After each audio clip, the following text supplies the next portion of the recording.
हरे कृष्ण, राधे राधे। श्री रामचरितमानस और बालकांड। और आप देख सकते हैं श्री नारद जी को मोह हो गया था तो श्री नारद जी ने श्राप भी दे दिया। और आगे क्या होता है आपको हम बताएंगे। तो आगे श्राप दे देते हैं तो आगे क्या होता है आप देखिएगा। हरे कृष्ण, राधे राधे। श्राप को सिर पर चढ़ाकर हृदय में हर्षित होते हुए प्रभु ने नारद जी से बहुत विनती की और कृपा निधान भगवान ने अपनी माया की प्रबलता खींच ली। जब भगवान ने अपनी माया को हटा लिया तब वहाँ न लक्ष्मी ही रह गई न राजकुमारी ही। तब मुनि ने अत्यंत भयभीत होकर श्री हरि के चरण पकड़ लिए और कहा, हे शरणागत के दुखों को हरने वाले, मेरी रक्षा कीजिए। हे कृपालु, मेरा श्राप मिथ्या हो जाए। अब तब दीनों पर दया करने वाले भगवान ने कहा कि यह सब मेरी ही इच्छा से हुआ है। मुनि ने कहा, मैंने आपको अनेक खोटे वचन कहे हैं, मेरे पाप कैसे कटेंगे। भगवान ने कहा, जाकर शंकर जी के शत नाम का जप करो, इससे हृदय में तुरंत शांति होगी। शिव जी के समान मुझे कोई प्रिय नहीं है, इस विश्वास को भूल कर भी न छोड़ना।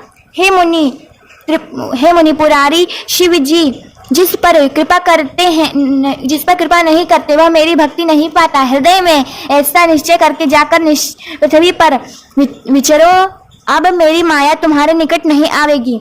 बहुत प्रकार से मुनि को समझा बुझा कर ढांढस देकर तब प्रभु अंतर्ध्यान हो गए और नारद जी श्री रामचंद्र जी के गुणों का गान करते हुए सत्यलोक ब्रह्मलोक को चले।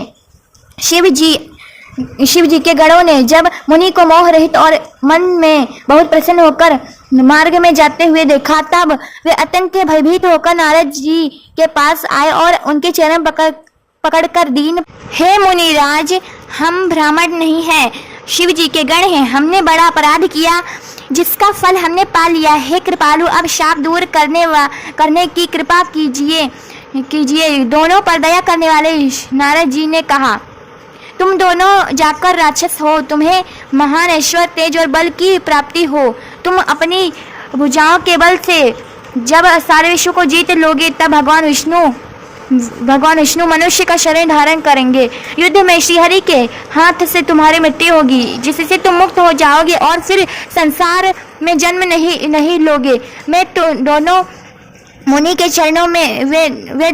चरणों में सिर नवा कर चले और समय पाकर राक्षस हुए। देवताओं को प्रसन्न करने वाले, सज्जनों को सुख देने वाले और पृथ्वी का भार हरण करने वाले भगवान ने एक कल्प में इसी कारण मनुष्य का अवतार लिया था। इस प्रकार भगवान के अनेकों सुंदर, सुखदायक और अलौकिक जन्म और कर्म हैं। प्रत्येक कल्प में जब भगवान अवतार लेते हैं और नाना प्रकार की सुंदर लीलाएं करते हैं तब मुनीश्वरों ने परम पवित्र काव्य रचना